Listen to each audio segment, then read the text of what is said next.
Welcome to another episode of The Heart of the Matter. This time we're talking about money. Money is an issue in all of our lives.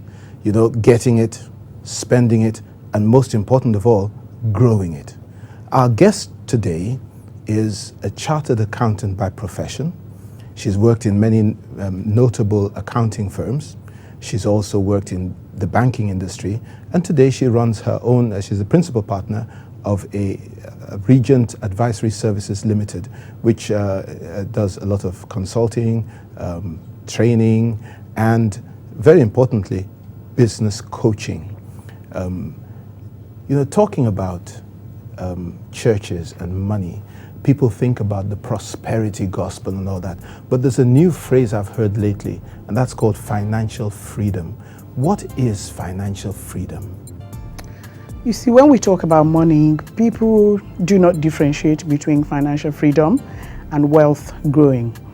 The first area that people need to get serious with is actually achieving financial freedom. Financial freedom is achieved when you are no longer tied to a pay packet per se.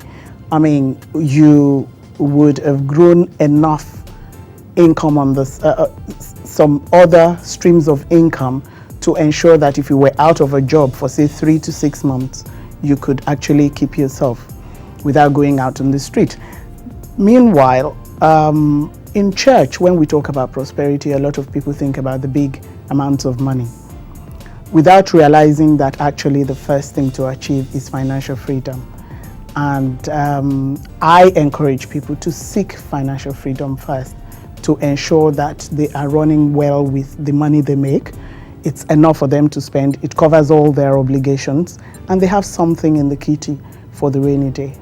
So in other words, financial freedom is so planning your life that you are never really so constrained when you lose income lose your steady income for a season.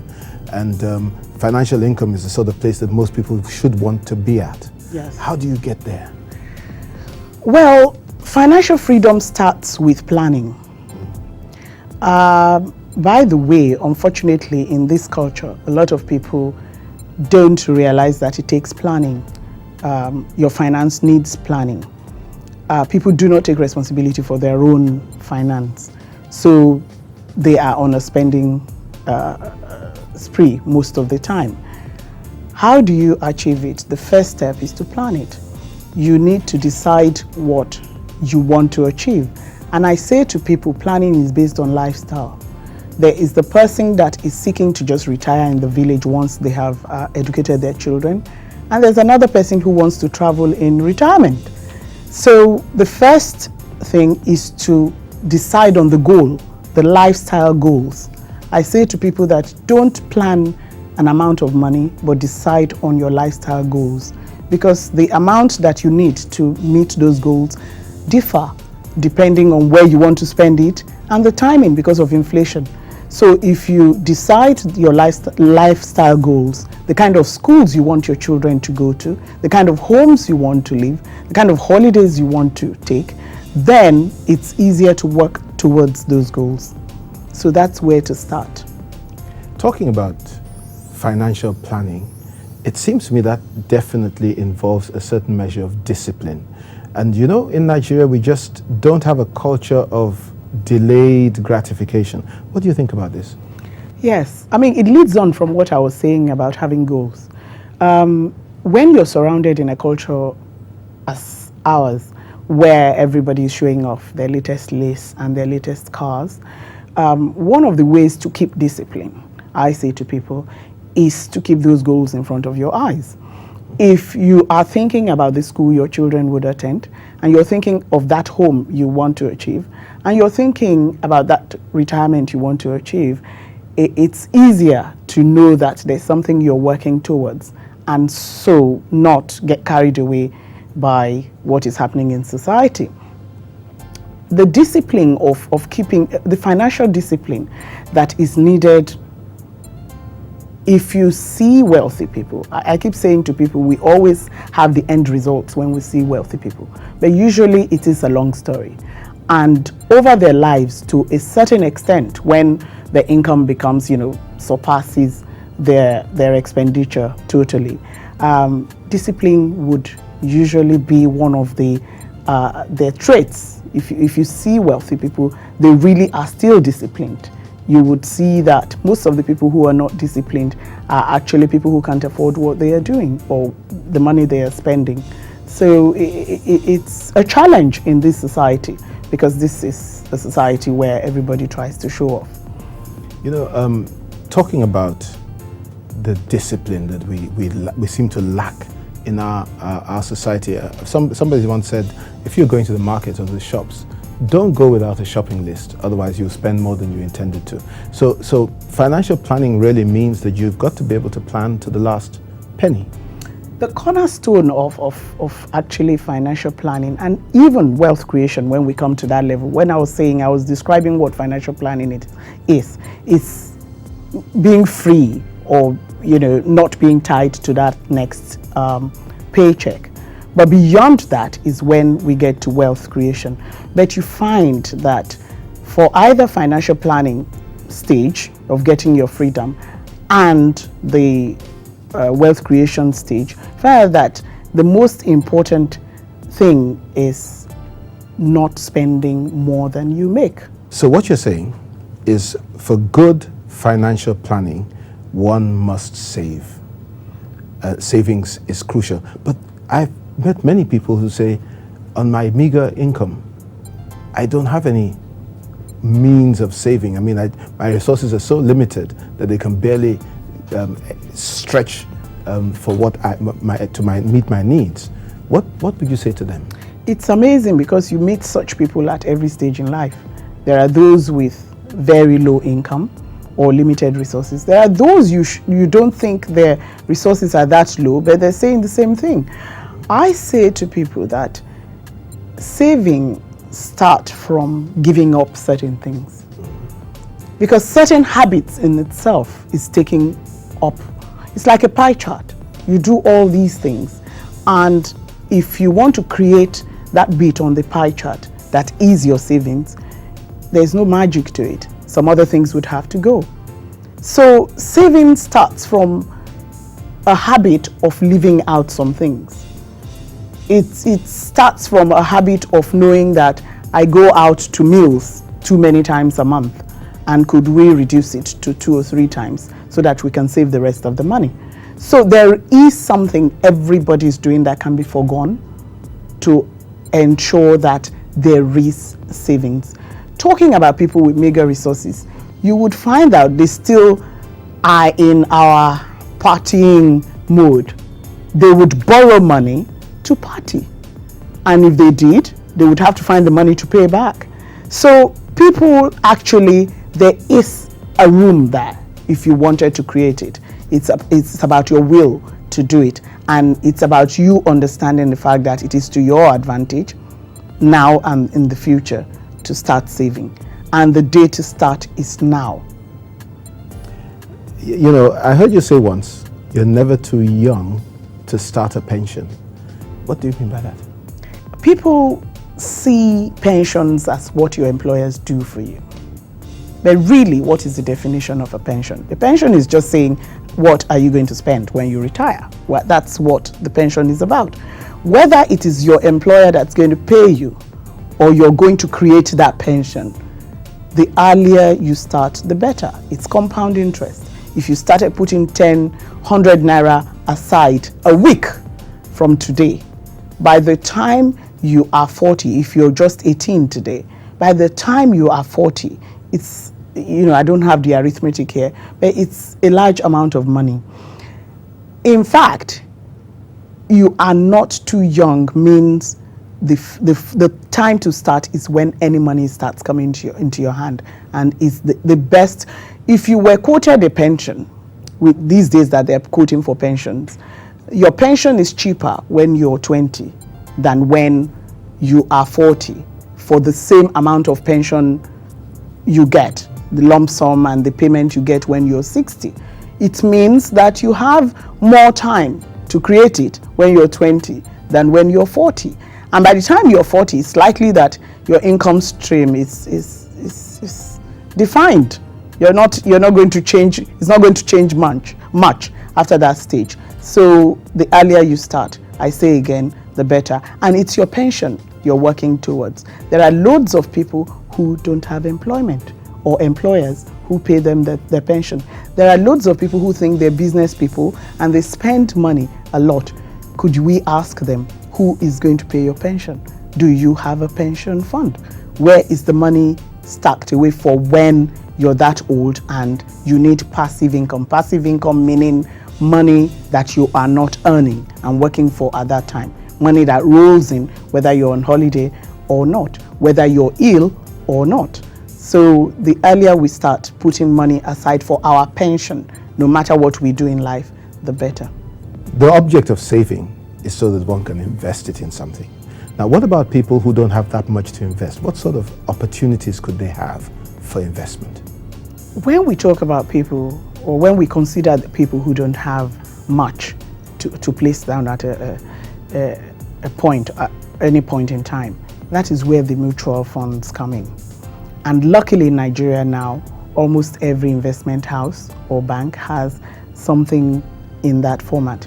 The mutual fund is basically a fund that is gathered from loads of people who don't have the lump sum themselves, and is then invested by the house in bigger investments. Now, the advantage of that is the fact that your small amounts of money can be invested. The second advantage is the fact that hopefully these are serious and qualified people who would be managing the fund. So you have the advantage of using knowledge that you don't have in managing your investment. There is that. There is the normal savings, just placing money in a fixed deposit account and earning interest on it. I know a lot of people are worried about the low interest rate, but low interest rate is better than no interest rate at all. So those are the two areas that, people who do not have lump sums can come together.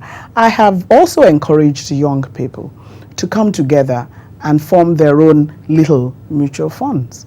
If 10 young people come together and are able to buy a piece of land that it's say ₦1 million in a growing part of the town, or a part of the town that we know would grow, then it's easier for them to attain that kind of investment and achieve the growth. In this environment where there's so much, in Nigerian parlance, 419, how do we know when investments are genuine, investment opportunities are genuine, and how do we know whether the time span for the returns is acceptable? Okay. The investment world actually separates who they call the informed investor from those who are not so informed.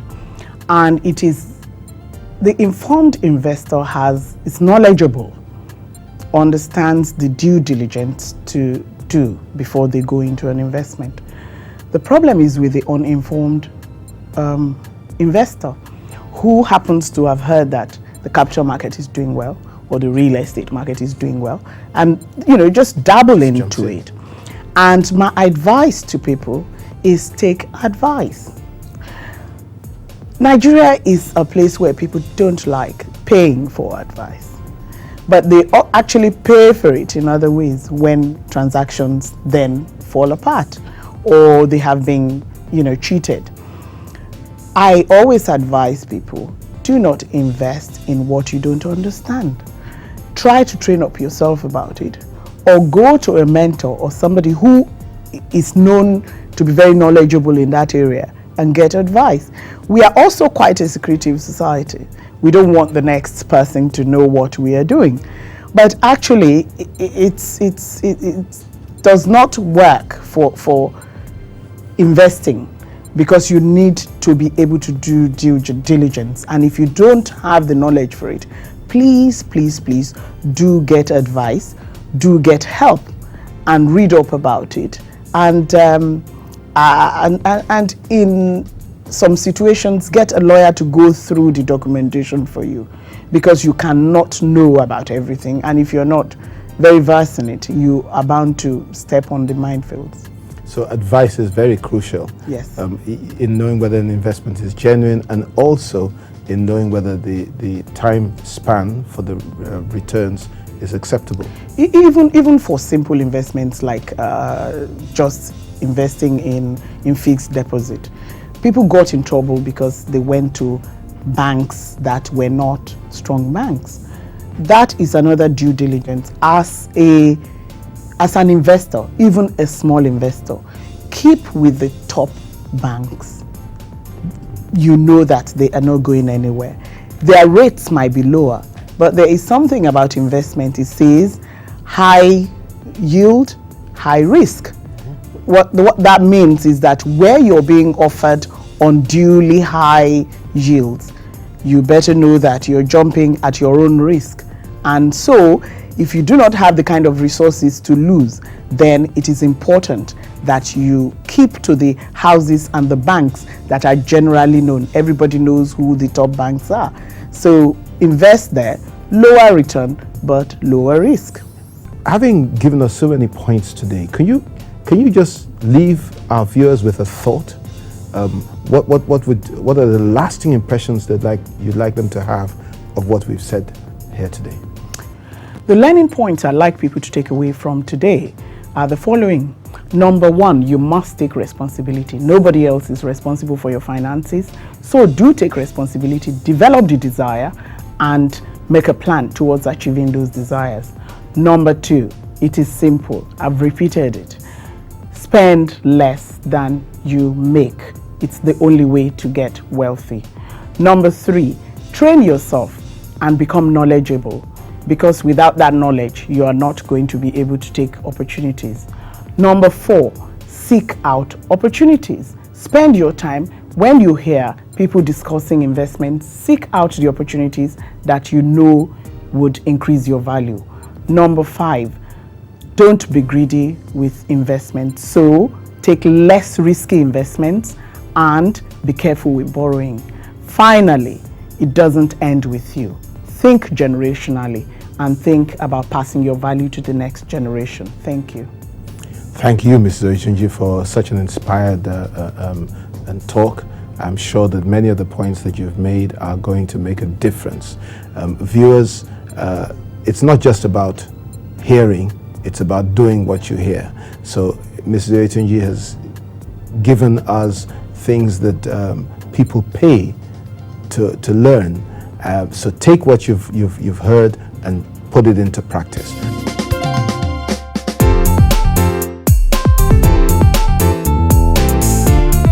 You know, the Nigerian government is responsible for about 70% of Nigeria's business, or Nigeria's GDP, and it oughtn't be so. The government is too central in the growth of our economy, in the production of our wealth. This ought to be something that business people, whether it be through small scale or medium scale enterprises, should be responsible for. So while we're focusing on business, we want to talk particularly about business ethics. And with us today, we have our guest, Yejide Spong, who is well experienced in helping small and medium scale enterprises, and who is an expert in her field. Yejide, you're welcome to the Heart of the Matter. Thank you, sir. It's an honor to be here. Yejide, talking about business ethics, core values play an important role in being able to stay ethical and succeed at your business as well. I mean, I know some organizations have integrity at the heart of their values or their value statement. Some have honesty, some have innovation, and so on. What would you say? Could you just tell our viewers something about the importance of having core values and sticking to them?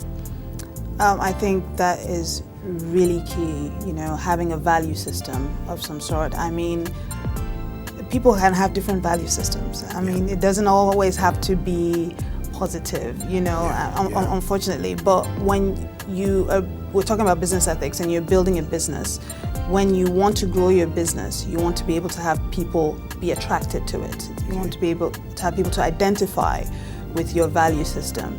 And it's important that you build this into what you're building, you know, the organization that you're trying to grow. So having a value system of integrity keeps the employees, you know, and how they deal with each other and with others aware of the fact that at any time they need to espouse this. They need to show that, you know, we have integrity. Our word is our bond. When we say that we'll do something, we'll do it. That affects you know, how things are being delivered, how things are you know, meeting deadlines and all of that, because that ethos is there. So it's not really just about having core values for the sake of having core values. It's about actually living those values. That's right. Now, talking about small and medium scale enterprises, because these are really supposed to be the engine room of an economy. Yes.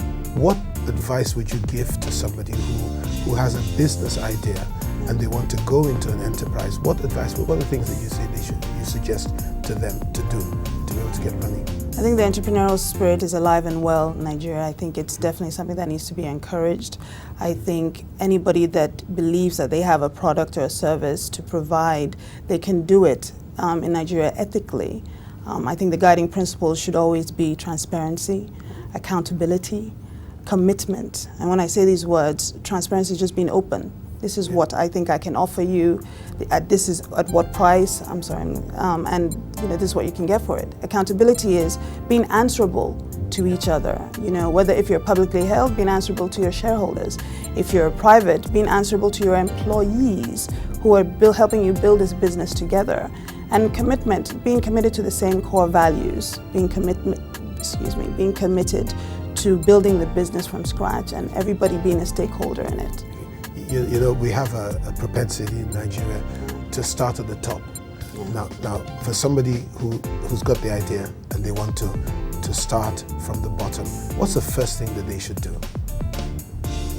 Have a business plan.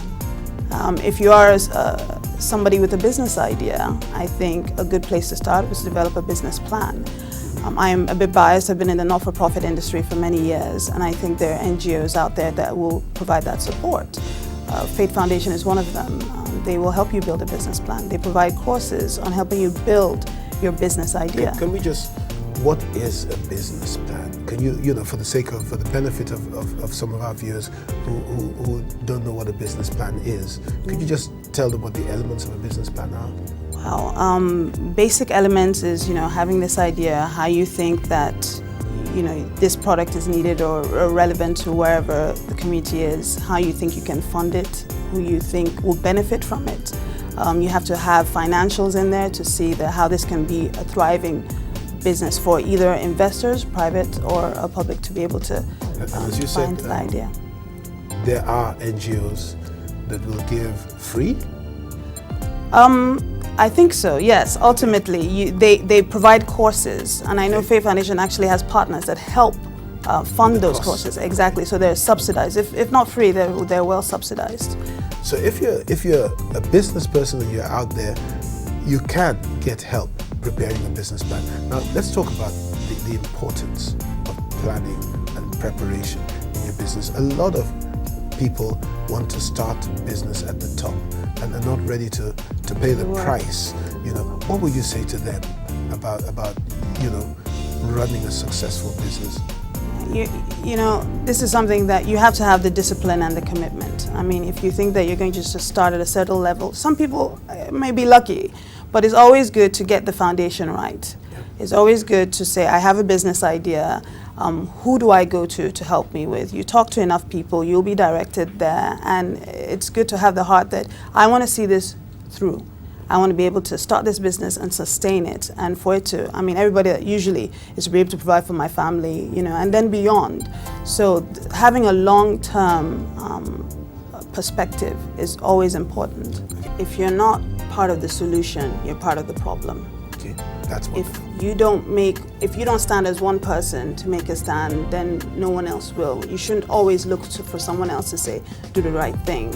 We're all going to be starting families. I have, you know, even if you're young and up and coming, what principle do you want to lay down for your kids? I mean, because they are actually the future. We're here and we're at a certain level, but they're supposed to be continuing what we're doing. Is this what we want Nigeria to become? We blame the political leaders, but in a few years, we're going to be where they are. Are we going to continue what they've been doing, or are we actually going to make a stand and make a change? So there's a lot that the individual can do Sure. to make a difference. Now talking, you've got training in international finance. Yes. Today, it's been difficult for Nigerian businesses to attract international investments because of this reputation we have of corruption. Now, to be fair to Nigerians, it's a few bad eggs that spoil the whole basket. But what would you say to the Nigerian businessman who needs investments from abroad because of the scale of what he wants to do, of the technical expertise he needs? What would you say to him in attracting international investment? Have a group of people that share the same values as you, that believe in being accountable, being transparent, and come together and say, this is what we're going to do.